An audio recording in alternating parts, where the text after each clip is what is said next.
நான் வந்து பாண்டிச்சேரி, எங்க வீட்டுக்கிட்ட ஆர்த்தின்னு ஒரு பொண்ணுக்கு வந்துட்டு ஹராஸ்மெண்ட் நடந்துச்சு. அது வந்து மேபி 1 வீக் அது வந்து ரொம்ப வைரலா போச்சு. அதுக்கப்புறம் அந்த கேஸ் என்ன ஆச்சுன்னு தெரியல, எங்க போச்சுன்னு தெரியல. அந்த மாதிரி அடுத்தவங்களுக்கு யாருக்குமே நடக்கக்கூடாது. நடந்தா அதுக்கான தண்டனை கண்டிப்பா கிடைக்கும். இது ஒண்ணுதான். ஏன்னா நானும் அதே ஏரியால தான் இருக்கேன். நெக்ஸ்ட் எனக்கு நடக்காதுன்றதுல என்ன ஒரு இது இருக்கு. சின்ன பொண்ணு, அந்த பொண்ணுக்கு என்ன 9 வயசு தான் ஆகுது. அந்த பொண்ணை போயிட்டு வாக்கையில போட்டுட்டாங்க. அதுவும் இதுல அவங்களோட வேட்டி துணியில கட்டி எவ்வளோ ஒரு சீப்பா, எவ்வளோ அது என்ன ஒரு இன்ஜஸ்டிஸ் இருக்கு.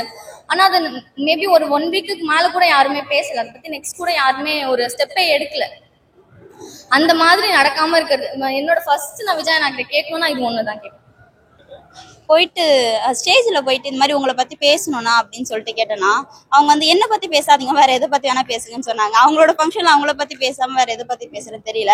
பேசிட்டு அதுக்கப்புறம் ஏமா என்னை பத்தி பேசுனீங்க அப்படின்னு கேட்டாங்க. பரவாயில்லண்ணா அப்படின்னு சொல்லிட்டு ஒரு ஹக் மட்டும் லாஸ்ட். அது பெருசா போனா வேணாண்ணா. 2026 அவங்க அரசியலுக்கு வரணும், அதை வச்சுதான் நான் பேசினேன். அவங்க வந்து ஒரு மக்களோட தலைவனா இருக்கணும், அரசியலோட தலைவனாக இருக்கக்கூடாது. அப்புறம் எம்ஜிஆர் அவங்க அந்த அரசியல், எம்ஜிஆர் காமராஜர் அவங்க நடத்தின அரசியல்ல இவங்களும் அடுத்த ஒரு நேமா வரணும். என்ன பத்தி தான் பேச வேணாம்னு சொன்னேன்னம்மா, ஏன் பேசுனீங்கன்னு கேட்டாங்க. பரவாயில்லன்னு சொல்லிட்டு ஒரு ஹக் மட்டும் கொடுத்துட்டு வந்துட்டேன். இல்ல அவரை கிட்ட பாக்கும்போது ரொம்ப அப்படியே வெளியால பாக்குற மாதிரி எல்லாம் இல்ல, ரொம்ப அப்படியே காமா பீஸ்ஃபுல்லா இருந்தாரு. கிட்ட போய் பேசுறதுக்கும் ஒரு பயமும் இல்ல. ரொம்ப எப்படி சொல்றது, ரொம்ப கிளப் ஆயிட்டாரு. டக்குன்னு பேசின உடனே நான் லவ் யூ சொன்னேன், நான் பார்த்து சிரிச்சிட்டே லவ் யூ டூன்னாரு. அவர் ரொம்ப அப்படியே ஈஸி கோயிங்கா இருந்தாரு. சொன்னேன், சிரிச்சிட்டே லவ் யூ டூ சொன்னாரு. அரசியல் வந்ததுனால இனி வரும் இளைஞர்களுக்கு ரொம்ப ஹெல்ப்ஃபுல்லா இருக்கும். அவங்களோட ஆட்சி காலத்துலதான் வேலை இல்லாத இளைஞர்களுக்கு எல்லாம் வேலை கிடைக்கும்னு நினைக்கிறேன். நிறைய குற்றங்கள்லாம் நடக்குது. அதுக்கெல்லாம் ஒரு முடிவு கிடைக்கும், தீர்ப்பு கிடைக்கிறதுங்கிறத விட ஒரு முடிவு கிடைக்கும் அவங்களோட ஆட்சி காலத்துல. ஏன் கூட்டணி இருக்கணும், அவரே நிக்கட்டும். கண்டிப்பா வருஷத்துக்கு ஒரு படம் நடிக்க சொல்லுவோம். அவரு வந்து கண்டிப்பா எல்லாத்தையுமே சரி பண்ணிடுவாரு.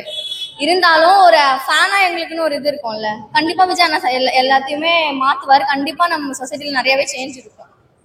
தளபதி இது நினைச்சு பார்க்கவே இல்லை. நான் போன வருஷம் யூடியூப்ல பாத்துட்டு இருந்தேன். ஜஸ்ட் அடுத்த வருஷம் நம்ம 10th ஆச்சு வாங்குவோமா நினைச்சேன், வாங்கிட்டேன். இல்ல கண்டிப்பா கிடையாது. அவரோட படங்கள்லயே பாத்துருந்தா எவ்வளவோ அண்ணா நிறைய சொல்லியிருப்பாங்க. இப்போ அவங்க ஒரு இனிஷியேட்டிவா பண்றாங்களே தவிர்த்து இது வந்து அரசியலா யாருமே பார்க்க மாட்டாங்க. கண்டிப்பா அப்ப லாஸ்ட் இயரும் அவர் பண்ணாரு. கண்டிப்பா இது அரசியலா கிடையாது. 554 வித்யாபவன், பாண்டிச்சேரி. 2026 அவர் சிஎம் வரதுக்கு வாய்ப்பு 100%.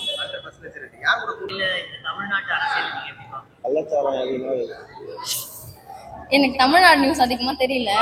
ஆனா ஃப்ரீ பஸ் எல்லாம் விட்டுருக்காங்க. எல்லா விமனுக்கு எல்லாருக்குமே நல்லா யூஸ்ஃபுல்லா தான் இருக்கு. அவர் அரசியலுக்கு வந்துட்டாரு, ஆனா அவரால் வந்து நிறைய விஷயங்களை சரி பண்ணவே முடியல அப்படின்னா மக்களோட ஃபீலிங்ஸ். இப்போ இருக்கவங்க மட்டும் என்ன அப்படி என்ன ஒன்னும் இது பண்ணியும் நீங்க யாரும் ஒன்னும் இது பண்ணல. அப்ப விஜயண்ணா மட்டும் என்ன அதுல என்ன சேஞ்ச் எக்ஸ்பெக்ட் பண்றீங்கன்னு எனக்கு தெரியல. விஜய் பார்த்து ரொம்ப சந்தோஷமாவும் இருந்துச்சு. சர்டிபிகேட்லாம் கொடுத்தாங்க. தளபதியோட கட்சி வந்து இளைஞர்களோட கட்சினா, இளைஞர் இந்த நாட்டையே இளைஞர்கள் தான் கட்டி ஆளுறாங்க. அவங்களுக்கு தெரியாததா? அவங்க 1000 குறைகள் சொல்லிட்டு தான் போவாங்க. அதெல்லாம் நம்ம காதுல வாங்கிட்டு இருக்க முடியாதுல்ல. பொண்ணு இந்த அளவுக்கு மார்க் எடுத்ததுனால தான் விஜய் நான் பார்க்க முடிஞ்சது. ரொம்ப சந்தோஷமா இருக்கு. அவங்க வந்துட்டாலே அவங்க மட்டும்தான், வேற ஆப்ஷனே கிடையாது. ஒன்லி அந்த ஆப்ஷன் மட்டும்தான். கள்ளக்குறிச்சி மாவட்டம் 10th 480 மார்க்.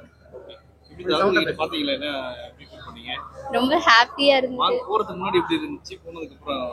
போறதுக்கு முன்னாடி கனவுல இருக்க மாதிரி இருந்துச்சு.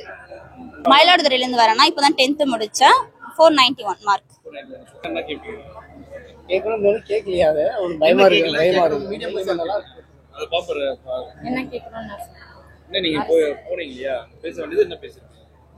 இதே மாதிரி எப்பயும் ஹெல்ப் பண்ணிட்டு இருக்கணும்.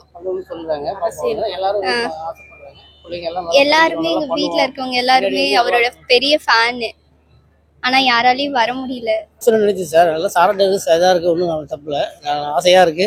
பேசும்போது அங்கே போகும்போது என்ன பேசுறதுன்னு தோணலை. ஆனால் நல்லா பண்ணியிருக்கோம், நல்லா பண்ணுவோம். ரொம்ப சந்தோஷமா இருந்தது, ஹாப்பியா இருந்தேன். அதான் ரொம்ப நான் நினைச்சு பார்க்காத கனவு என் பொண்ணு எனக்கு நிறைவேற்றி கொடுத்துருக்காங்க. என் பொண்ணால கிடைச்ச வாய்ப்பு இது. என் பொண்ணுக்கு ரொம்ப தேங்க்ஸ். என் பொண்ணு வந்து இந்த ஆண்டு 491 மார்க் எடுத்து தளபதி விஜய் வந்து அழைப்பு கொடுத்தாப்புல வந்தோம். இந்த அரங்கத்தில் பார்க்கும்போது கல்வியோட வளர்ச்சியை மிகவும் பெருமைப்படுத்தி தளபதி அவர்கள் மாணவர்களை உற்சாகப்படுத்தி ரொம்ப பாராட்டினார். ஒரு நாட்டினுடைய வளர்ச்சிக்கு வந்து கல்வி முக்கியம் என்பதை தளபதி மிகவும் மாணவர்களுக்கு எடுத்து கொடுத்தார். அது மட்டும் இல்லாமல் நீட்டோடைய பாதிப்பால் என்னென்னலாம் ஏற்படுது, அதை நீட்டை நீக்க வேண்டும், தமிழ்நாட்டில் கற்றுக்கொண்டு நேஷனல் லெவலில் தேர்வு எழுதுவதுக்கா அப்படின்னு விஜய் பேசினார். அது ரொம்ப பிடித்தமான செயல்பாடாக இருக்குது. அது மட்டும் இல்லாமல் மாணவர்களோட ஒன்றுக்கொண்டு ஒருங்கமைந்து மாணவர் போல அவரும் பகிர்ந்து தன்னுடைய கருத்துக்களை பரிமாறினார். இதனால் மாணவர்களுக்கு மிக்க மகிழ்ச்சியும் அவரை சார்ந்த பெற்றோர்களுக்கும் மகிழ்ச்சி ஏற்படுத்தியுள்ளது. இதுபோல கல்வி வளர்ச்சிக்கும் மிகவும் பாடுபட்ட தளபதி விஜய் அவர்களுக்கு மேலும் மேலும் அவர் வளர்ச்சி அடைய வேண்டும், அவருடைய கட்சி வளர்ச்சி அடைய வேண்டும், அவர் நல்லா இருக்க வேண்டும் என்னுடைய வாழ்த்துக்களை தெரிவித்துக் கொண்டிருக்கிறேன். சமுதாயத்தை இன்னும் கொஞ்சம் மெழுகேற்றினா நல்லா இருக்கும், அவ்வளோதான். இப்போ ராமேஸ்வரம் எல்லாம் நாகப்பட்டினம் அங்கெல்லாம் வந்து ஸ்ரீலங்கா வந்து பிடிச்சி எப்படியும் ஒரு மந்த்து இல்லை 1 வீக்கு அப்படி தானே இது பண்ணுறாங்க. அதுக்கான தீர்வு உடனே கிடைக்கும். இப்போ கடலில் வந்து அந்த பந்து வந்து எங்கே அந்த எல்லைக்கோடு வந்து எப்படி இருக்குன்னே தெரியாது. அப்போ அதை தாண்டி போயிட்டோன்னு சொல்லிட்டு நம்மளை இது பண்ணுறாங்க. அந்த ஒரு இது இல்லாமல், புரியுதுங்களா, அந்த ஒரு இது இல்லாமல் அப்படி போயிட்டாலும் அது ஒன்றும் பிரச்சனை இல்லை அப்படின்னு சொல்லி எங்களை உடனே விடுவிட்டா அதுதான் மீனவங்களுக்கு விஜய் அண்ணன் செய்கிற பெரிய விஷயம். நாங்க எதுவும் நினைக்கல, எங்க வீட்ல எனக்கு அதை சொல்லல, அதனால எனக்கு அதை பத்தி என்ன எந்த ஐடியா கிடையாது. நாங்கள் ஜாதியே கிடையாது, நாங்கள் ஒரு இனம்.